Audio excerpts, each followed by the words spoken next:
for people that may not have a familiarity with the Bible and who wonder what is going on here. They may have only seen the guy holding up the sign at the football games. You know what that sign said?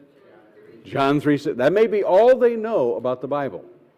And so these were developed, and I am just amazed because I'm one of the administrators for our Facebook, as is Mark, and if somebody else is. But we have people from all over the world that follow our page. I've had from South Africa, Nigeria, Madagascar, the Middle East, not a lot from the United States. I don't know why. But from all these different countries around the world that are following these, and I post these every day. They are posts for every day. I post them typically one day a week, which is usually Sunday night or Monday morning. I post them for the next 7 or 8 days. I haven't posted for the rest of the week, and some of you are saying, I have no idea what he's talking about. If you follow our Facebook page, you can click on those. They will take you to the YouTube. They're all posted on YouTube. Hundreds and hundreds of these lessons on the Bible. So these great chapters in the Bible was an attempt to have people become more familiar. And Exodus 3 is one of those great chapters that we're going to look at today. Beginning in verse 1, and if I said this is the account of the burning bush, we would recognize it. May not much more, but people have heard in cultural terms, when people talk about they're going to hear, if they want to hear what God has to say to them, they'll say, I expect to hear it in a booming voice or from a burning bush. And that's where they get that from, is that God is going to speak in a burning bush. Now, Moses was keeping the flock of his father-in-law, Jethro, the priest of Midian, and he led his flock to the west side of the wilderness and came to Horeb, the mountain of God. And the angel of the Lord appeared to him in a flame of fire out of the midst of a bush. He looked, and behold, the bush was burning, yet it was not consumed. And Moses said, I will turn aside to see this great sight, why the bush is not burned. When the Lord saw that he turned aside to see, God called to him out of the bush, Moses, Moses. And he said, Here I am. Then he said, Do not come near. Take your sandals off your feet, for the place on which you are standing is holy ground. And he said, I am the God of your father, the God of Abraham, the God of Isaac, and the God of Jacob. And Moses hid his face, for he was afraid to look at God. Then the Lord said, I have surely seen the affliction of my people who are in Egypt, and have heard their cry because of their taskmasters. I know their sufferings, and I have come down to deliver them out of the land of the Egyptians, out of the hand of the Egyptians, and to bring them up out of that land to a good and broad land, a land flowing with milk and honey, to a place of the Canaanites, Hittites, Amorites, Perizzites, Hivites, and Jebusites. And now behold, the cry of the people of Israel has come to me, and I have also seen the oppression with which the Egyptians oppress them.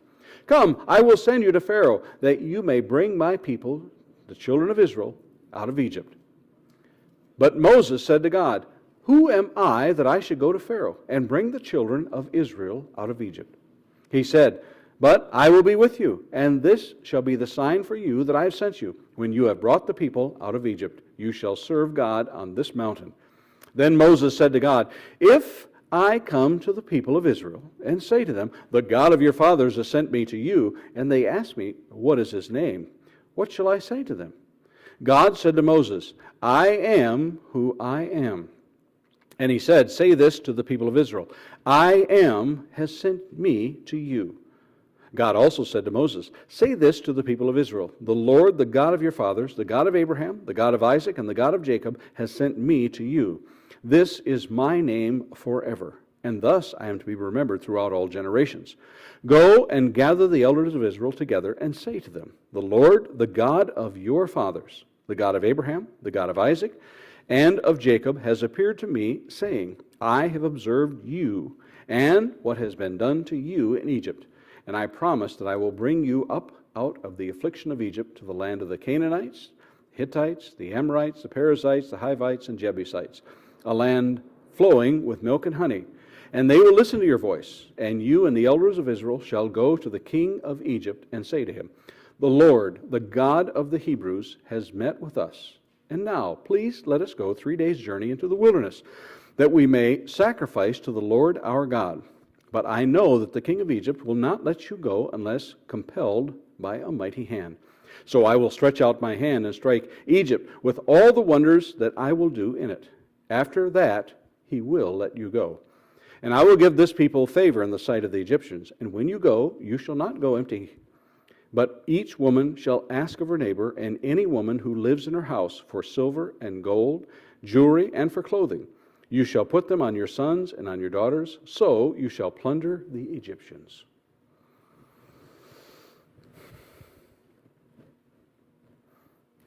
Wow.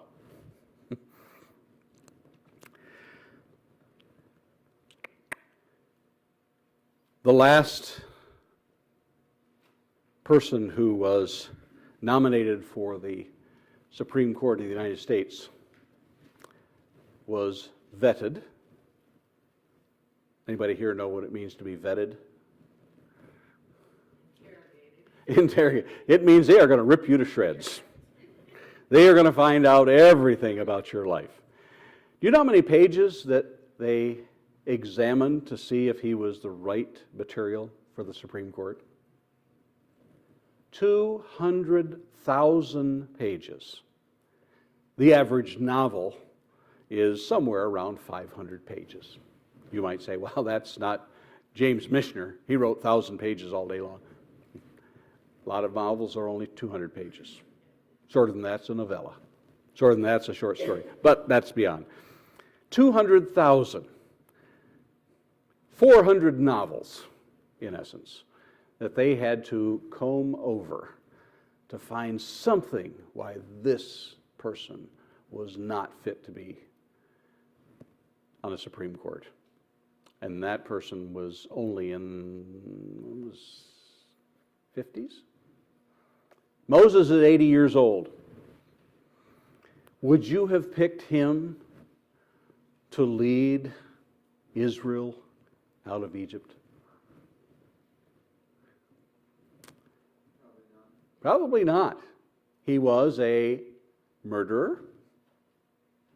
He was rejected by Israel. Remember when he went out there and saw them fighting and said, "Who made you ruler over Egypt?" He'd already been rejected by them once. He wasn't raised by his parents. He was adopted. Sometimes that means something to some people. Other times it doesn't. But it tells us in the book of Acts, chapter 7, as Stephen was giving a history lesson to people who really didn't need a history lesson there in Acts chapter 7. But he says that he was educated in all the ways of Egypt. And that was up to 40 years of age. Then he spends the next 40 years tending sheep. Doesn't sound exactly as the person that we would put in charge of arguably the largest exodus in the history of the world. By some estimations, there were upwards of 3 million people, because it only lists 600,000 who were fighting age, 20 and above. It didn't list the children, didn't list the women, so we can assume that it was well over 600,000. Charles Heston had a really good voice for it. Yeah, Charles Heston, or I called him Chuck, you know. He grew up just up the road from where I grew up. Spent his summers there, up by St. Helen, Artesia Beach. Yeah, that's when we picture Moses, we picture, oh, he looks exactly like Charlton Heston. Very Aryan in his white features. But he didn't have that pedigree, did he? According to what you and I might say, this is what you need in order to lead those people. Which is consistent all the way through the Scriptures. The one exception that I can think of sometimes is the fact that Paul really was overqualified for his job, wasn't he? And yet Paul says, that was nothing. I don't count this. This should not be my pedigree. Hebrew of Hebrews, I'm from the tribe of Benjamin, I'm a Jew, I was raised with Gamaliel. But he says it's rubbish. And here we have a man who had spent all of those years, 40 years, tending sheep, the last 40 years, tending sheep in the wilderness. And when you tend sheep in the wilderness, you know how many people you have to talk to? Depends on how big your flock is. Yeah, he was, and yet one of the things that Moses says, even though he spent the first 40 years being educated in Egypt, when you were educated in Egypt, it was one of the preeminent civilizations in the world up to that time. There were others like the Sumerians, but here we have that he was raised all that time, yet for all of that, it seems as though he believes that he was not qualified, that I can't do that speaking. That goes into chapter 4. But Moses, nonetheless, is chosen by God. The same way we go back through Scripture and we see people that were called by God. There's another man he was simply a he tended flocks and he took care of sycamore trees, that being Amos. Says, that's all I was. I wasn't I didn't go to prophet school. My dad wasn't a prophet, but God chose me. God does that. And the term that we often hear is that God does not call the qualified, God qualifies the called. So lest we think that we need all of those letters behind our name in order to do God's work, remember when you look back at situations like this. But Moses was keeping the flock of his father-in-law, Jethro. He didn't even have his own flock. He was tending the flock of his father-in-law, Jethro. He was the priest of Midian, and he was on the west side of the wilderness, came to Horeb, the mountain of God. And he will come back to that. He says, this is going to be the sign when you bring the people out to here, to the mountain of God. So he turns and sees this flame that is burning in this bush, but the bush is not consumed. And he says, I see this every day. I watch the History Channel. You know, I've seen Raiders of the Lost Ark. You know, it's just CGI is all. No, he doesn't say that. He turns to see how this is happening. And he is told, I am the God of your father, the God of Abraham, the God of Isaac, and the God of Jacob. That's how he identifies who he is, because there were many gods. And remember that Jethro was a priest of Midian. Probably not, he was a worshiper of a god. Whether he was a worshiper of the god is up for grabs. I've heard both sides of the story, and that's all I'll tell you is I've heard both sides of the story.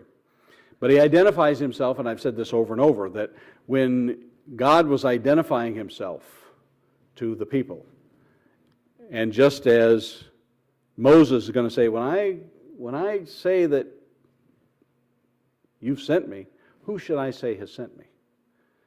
Then he gives him a very specific name.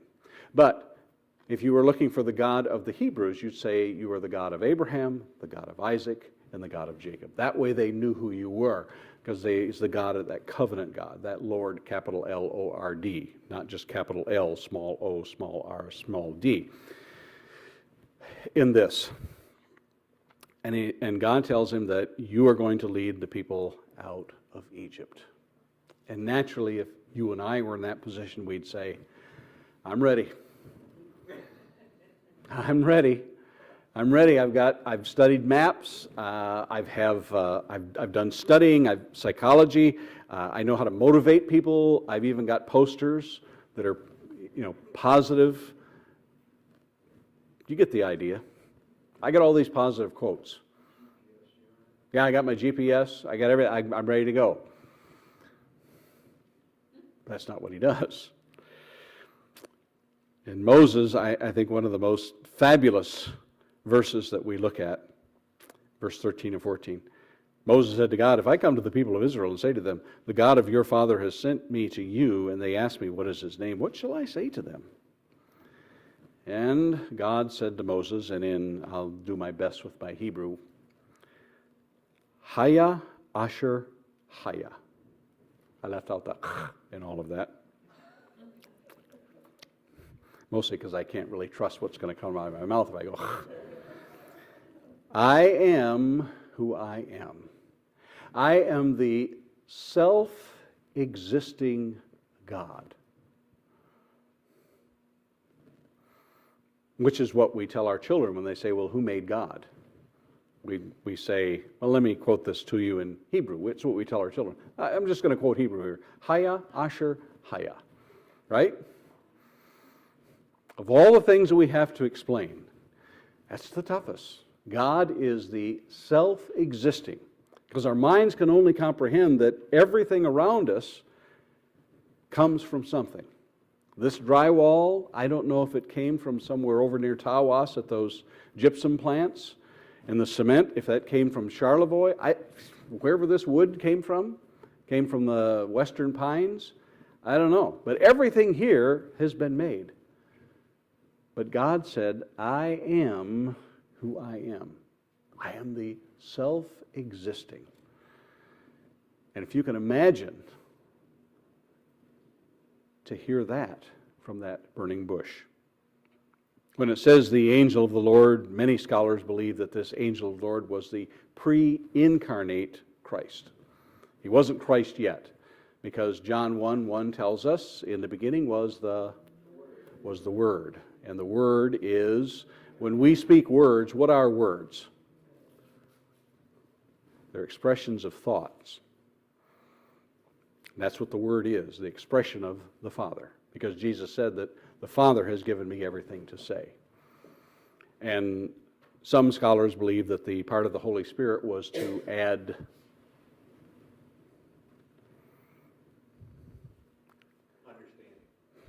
understanding, was to add order to chaos. Not that Jesus spoke chaos, but that word came about, and when it said the Holy Spirit was hovering above the waters, was bringing form to all those. But that's a different study. One day. I am has sent me to you. Say this to the people of Israel, the Lord, the God of your fathers, the God of Abraham, Isaac, and Jacob, has sent me. This is my name forever. And what is his name forever? Well, more specifically here is Lord. That's my covenant name with you. And when it's all capitals, that means I have a covenant. It is Jehovah. The tetragram for the four letters is JHWH, if I have those letters right.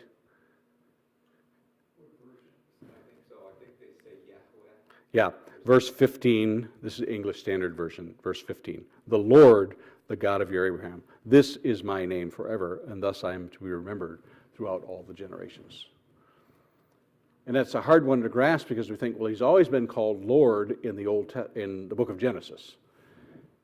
But he's identified as Lord, but the people didn't always call him Lord. They would call him words like El Shaddai, Elohim. And in these words here, Elohim, verse 15, said to Moses, say this to the people, the Jehovah, the Elohim of your fathers, the Elohim of Abraham, the Elohim of Isaac, and the Elohim of Jacob has sent me to you. They'd always known him as Elohim, as God.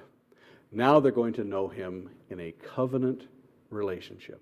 He had a covenant relationship with Abraham, with Isaac, with Jacob, had it with Joseph, but he didn't have it to the people overall. Now he's going to have that covenant relationship, and that covenant is going to take the form of the law as we come down to Exodus chapter 20.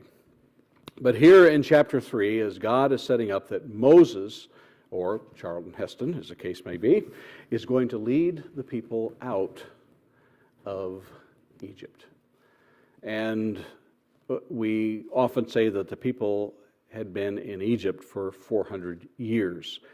There's some discussion on that as to Paul says that from the giving of the promise until the giving of the law was 430 years. He says that in the book of Galatians. And if we go back to the giving of the promise to Abraham, then we have some finagling, some figuring to do when it comes to the 400 years. Because we often think that Israel, from the time that Jacob and the sons actually came to live during the the good years until the famine had set in, or after the famine had set in, 2 years after the famine had set in, was 400 years. It was probably likely 215. There were 215 before that, but that goes into a different part. Whatever it is, God says, I have heard your cries. Because it tells us that another generation grew up who knew not Joseph, or the things that he had done. Joseph, the type of Christ, he was the Savior to Egypt. He was the one that came up with this plan that for these 7 years of plenty, we need to set things aside so that during the 7 years of famine, we have food to eat. And of course, Joseph tells his brothers that, well, you meant it for bad, but God meant it for good, so that you may survive. So Joseph has this plan that comes about, but as I have so often said, there's nothing so easily forgotten as yesterday's headlines. They forgot all about Joseph and another Pharaoh. And when they realized that if we go back to chapters 1 and 2, we see that Egypt realizes that Israel, the Hebrews, were growing exponentially. And that presents a problem. Because if those Hebrews decide they want to take us over, now they've got the manpower. They can do it. And so what do? Pharaoh hatches out a plan that says that we're just going to start killing children. Sound familiar? It's been tried. But it doesn't work, because the more they try to oppress the Hebrews, the more they keep growing. And so they keep, to use a modern term, they just keep turning the screws. When you turn the screws, it's sort of a torture. It's going to cause more pain. And God says, I have heard. I've heard their cry. Does that mean that one day God's just flipping across the dial on the channels and says, oh, what's this? Oh, the people of Israel are crying. No, it was part of the plan. Part of that plan that, as we think about it, was all the way from before the foundation of the world. Before creation, all of this was set in place in ways that we cannot imagine. And he says that he's going to send them, and twice here in chapter 3, once in verse 8 and once in verse 17, he says he's going to send them to this land, this promised land, this land flowing with milk and honey. When it says the land is flowing with milk and honey, what does that mean? It's pretty rich. It's what those Okies from Oklahoma thought was going to be greeting them in California during the Great Depression. The land flowing with milk and honey. That's where the Jodes were going in John Steinbeck's Grapes of Wrath, or as they pronounced it in Japan, the Angry Raisins.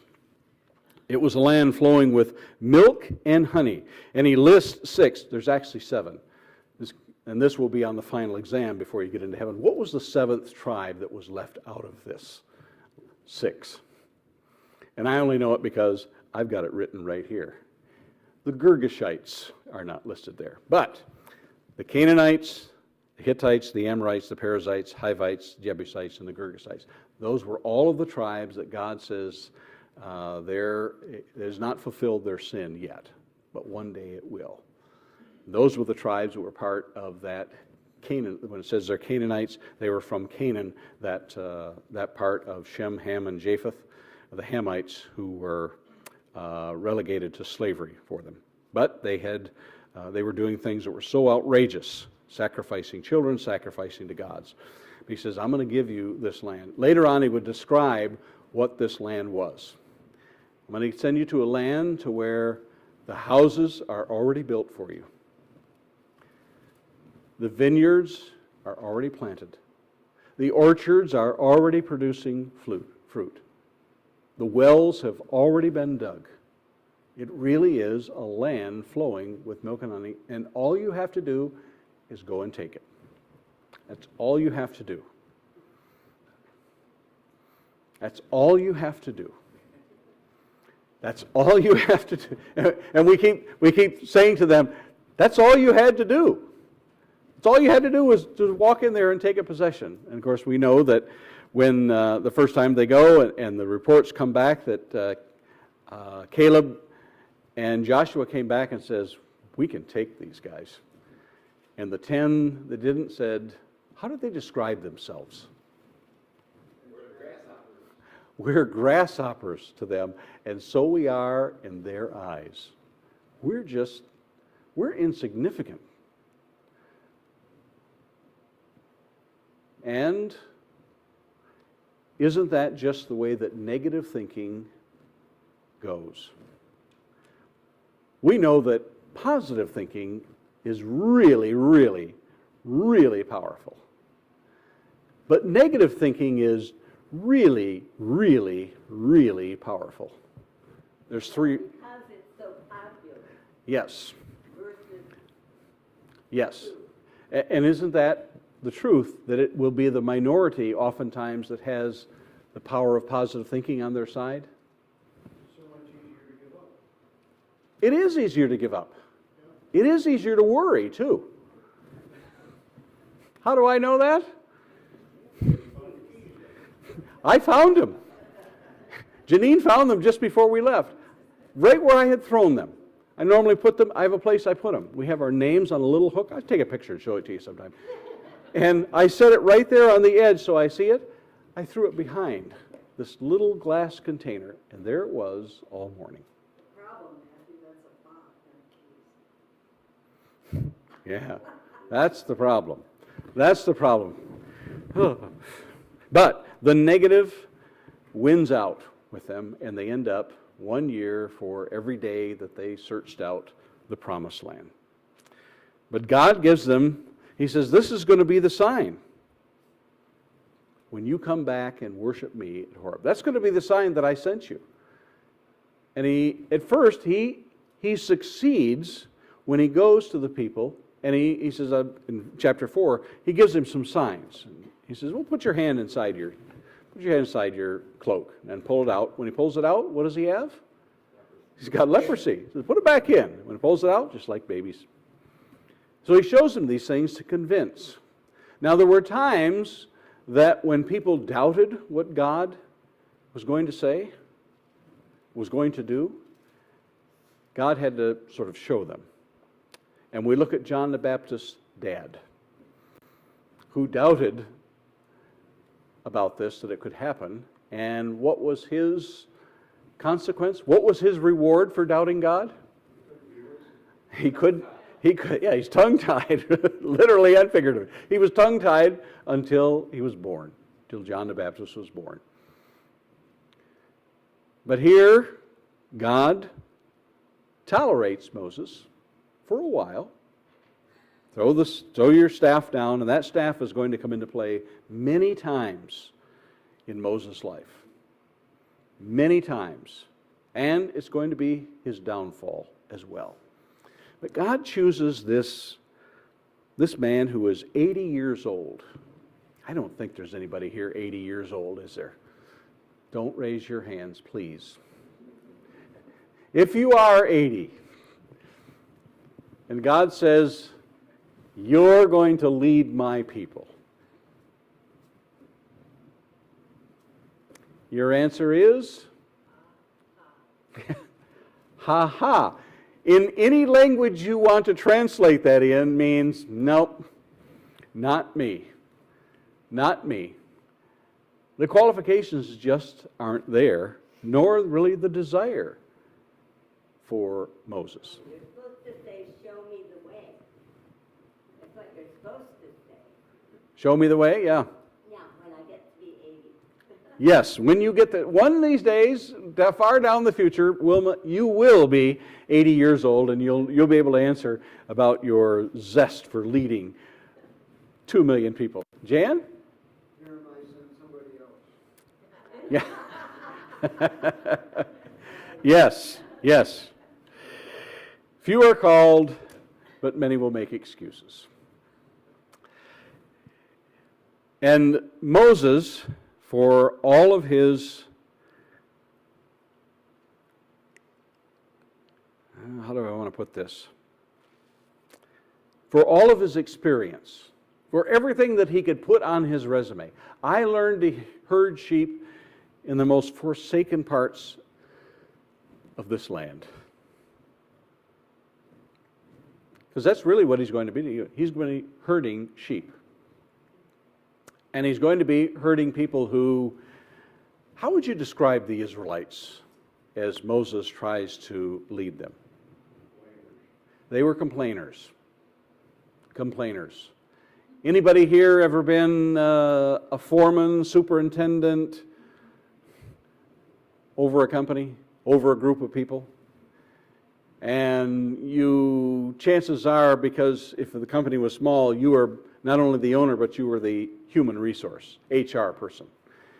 And you have to listen day after day after day to the same old complaints. And Moses listens to it time and time again. And in fact, that carries over into the New Testament. In 1 Corinthians chapter 5, I believe it is. Don't be like the Israelites who tested God, in which tens of thousands died in one day. Imagine what it would take to lead people who don't want to be led, who are always saying, you know what? We should never have left. We should never have tried this.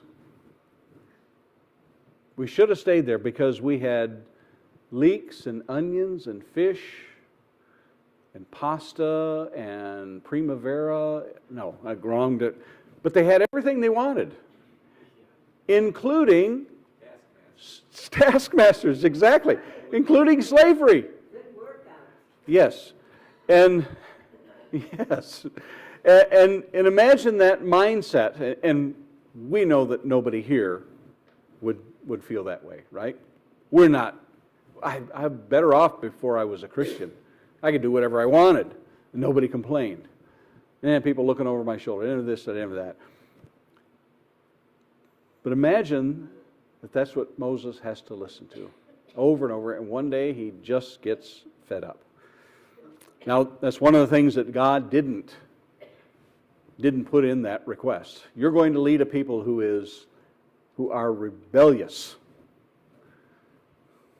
always murmuring. Moses would tolerate it, and occasionally Moses would really get angry. And occasionally Moses would stand up for the people when God wants to destroy them. And Moses says, no, no, no. So Moses has a lot of good qualities, the qualities that God saw in him, that he had raised him up to be the leader that Israel needed. It's absolutely an amazing story that takes place beginning here in chapter 3, because we get the prelude in chapters 1 and 2 where it tells about how bad it was for the Israelites and everything that they were suffering. But the promise had always been there that I'm going to lead them out. I'm going to give them this land flowing with milk and honey. The promise had been made to Abraham 400 years before, that I'm going to lead them out. You're going to be slaves, but I'm going to lead you out. Now, somehow or another, that buzzer is going to ring before we get a chance to really soak into this part. But somehow or another, we make that leap forward 3,600 years since then, and think about the things that we have been given to do. We go back slightly, almost 2,000 years, and these 12 apostles, 11, then a 12th was added, then Paul were given this charge to take the gospel to the whole world. And we would think, again, if I was one of those 12, I would say, against the Roman Empire? How? And you realize everything that God had put into place to make sure that it was as easy as possible. Number one, All of the Roman world spoke what language? Greek and Latin, which were pretty close. When I look at Latin words, sometimes I think, oh, I recognize that's part of a Greek root word. They spoke the same language for the most part, but they had these things called vias, these roads that crisscrossed the Roman Empire. And they had this thing called Pax Romanus, peace in Rome. There was, even though there were wars and conflicts going on, there was peace, so that they didn't have to worry about taking the gospel through these war-torn regions. In the beginning, there was peace throughout all of the Roman Empire. And because the Israelites were in exile, they developed these things called synagogues. And what could be easier than taking the gospel to these Jews that were in exile and knowing exactly where they were going to be on the Sabbath day? And where were they going to be on the Sabbath day? In the synagogue. What could have been easier? God took care of all of these things. He had a plan throughout all of this. And he has this plan that Moses is going to lead the people out, and he says, I'm going to drive out all these people. All you got to do is take possession of it. And for us today, what is our biggest obstacle? Yeah, I think it is. I think it is. We become our biggest obstacle, and that we think we can't do that. But we could. We could. All the things that are available to us, to where some person that is impoverished but has access to a computer in South Africa says, I like your page. And so we post those things so that people can learn from it. And somebody in the war-torn parts of Sudan and the Muslim-occupied areas of Ghana and Nigeria, all of these places are saying, I like your page. The ways are open to us. And how many of you can remember when the radio broadcasts were set up? Larry, you might remember this, the radio towers in Alaska that were out there in the Aleutian Islands that were beaming these radio signals so that people in Russia and China could hear the gospel. There's ways that we can do it. We have to get out of our own way and realize that just in the same way that God called Moses with virtually no skills that you could put on a paper and on a resume that says, I'm your man. I got 100 people that are lined up to take this high-paying job to take these Israelites out, but I'm the person.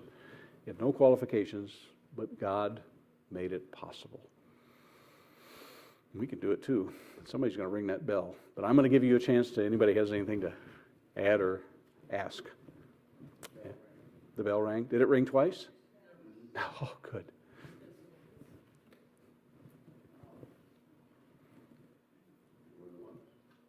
You said the descendants of Ham were the Canaanite, became the Canaanites? Yeah. So is that why ham is not kosher? Somebody ring that bell.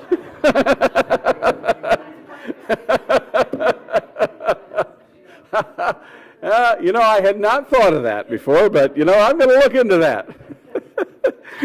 Class dismissed. Next week, we're going to be in Exodus 20. The 10 Commandments are given.